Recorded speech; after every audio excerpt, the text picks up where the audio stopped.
إذا كنت عايش بالعالم العربي وتحديدا بلبنان تعرف إنه الوضع الاقتصادي مش بأحسن حالاته، ومع إنه كيف ما واحد طلع على السوشيال ميديا بيلاقي الناس سهرانة وقاعدين بالمطاعم، مش هيدي هي الحقيقة الكاملة. وبحسب موقع وزارة الشؤون الاجتماعية قسم كبير من الشعب اللبناني عايش بأقل من $4 بالنهار. ومع إنه أنا عادة بحكي عن السفر الاقتصادي، اليوم بس رح نحكي عن الشق الاقتصادي ونشوف إذا بقدر أعيش $3 بالنهار بلبنان. وهيدي رح تكون مثل تجربة صغيرة، وأكيد ما عم أقول إنه أنا بقدر حس الشعور أو كون محل شخص عايش بأقل من $3 بالنهار، بس إذا في شغلة تعلمتها من هودي التجارب إنه كل تجربة مفيدة وبتخليني أكبر كإنسان.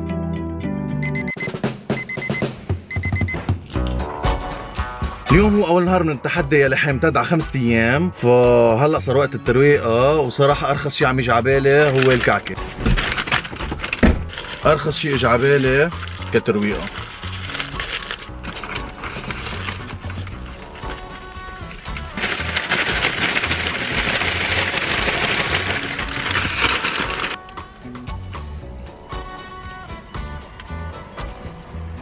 هلا هي صراحة الكعكة كلها عجين، فبالأول بتشبع، بس إنه ما بعرف قد فيها غذاء وبعد قد بدي أرجع جوع.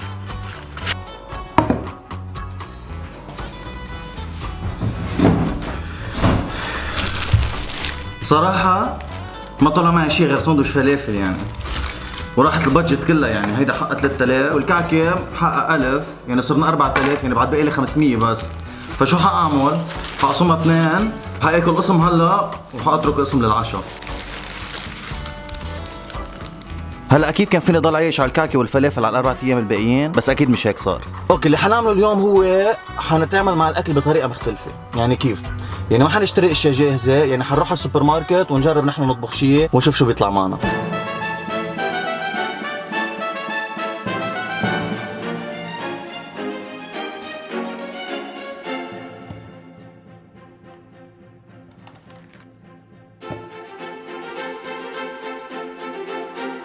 بعدني عم بطلع هلا على كيلو الرز، حاطين من ورا انه بيعمل 11 حصه اكل. يعني تخيلوا ب 2000 ليره قد ايه واحد يعمل كم صحن رز؟ مش ضروري صحن يعني، بس انه قد ايه بتفرق يعني بال 2000 ليره قد ايه بيقدر واحد يعمل اكل.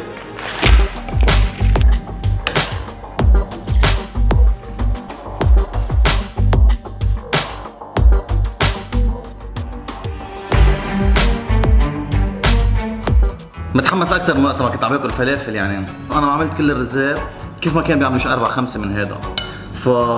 وهذا اصلا صحن كبير يعني، ما انه صحن صغير. فخلينا ندوق.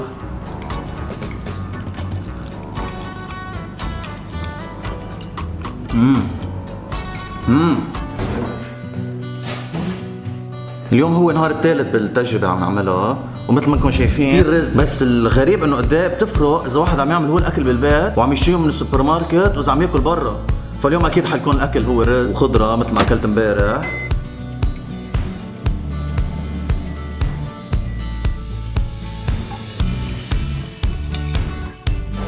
اليوم هو اليوم الرابع من التجربة، وحنجرب نغير شوي عن الرز لأنه أكثر من يومين ورا بعض الرز ما بيمشي الحال.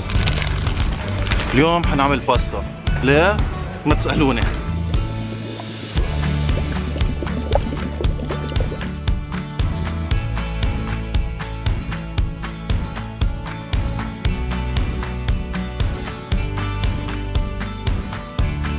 اليوم هو النهار الخامس والاخير من التجربه، وصراحه انا ما استعملت $3 بالنهار، استعملت اقل لانه كنت الاشياء اللي عم بشتريهم $3 كانوا عم بيقعدوني كذا نهار، مثل الرز والخضره واشياء. يعني ماني كنت عم بتفلسف كثير بالاكل، يعني عم بيكون كثير شيء سامبل واشياء بتشبع عم بتكون، مثل الرز مثل الباستا وهودي الاشياء. واحسن بكثير بكثير بكثير طلع. اشتريت ساندويش فلافل، هلا هي صحيح كبيره وبتشبع بس ما انا مغذيه بعتقد قد الاشياء اللي عملتها الثانيه. فانا اهلي كانوا على طول يقولوا لي انه الاكل برات البيت اغلى بكثير بكثير اذا واحد بيعمل اكل بالبيت، بس لهالدرجه يعني ما كنت متوقع وما كنت عارف يعني انه هيك. والناس اللي بعمري ما بعتقد انه اكيد حيعملوا اكل بالبيت يعني، مشان هيك ما بنقدر نعرف هذا الشيء وما بنلاحظ. يعني انا كثير تفاجأت بالفرق قد ايه اذا واحد عمل اكل بالبيت واذا راح اكل على المطعم. يعني هذا السيرفيس عم يدفع حقه مصاري. وفي شغله كثير زعجتني وانتبهت لها كثير بهذا التحدي، هو انه بس احط على حالي شروط على طول بصير افكر بالموضوع. يعني كنت حاط انه انا بدي اكل بس 3 وجبات بالنهار، كنت على طول عم كل نهار عم فكر بالاكل. فهيدي شغله بعتقد انه هي شغله نيجاتيف ولازم اشتغل عليها اكثر. والشغله اللي تعلمتها كمان انه احط مصرياتي واعطي الاولويه للاشياء اللي بتهمني اكثر شيء بالحياه،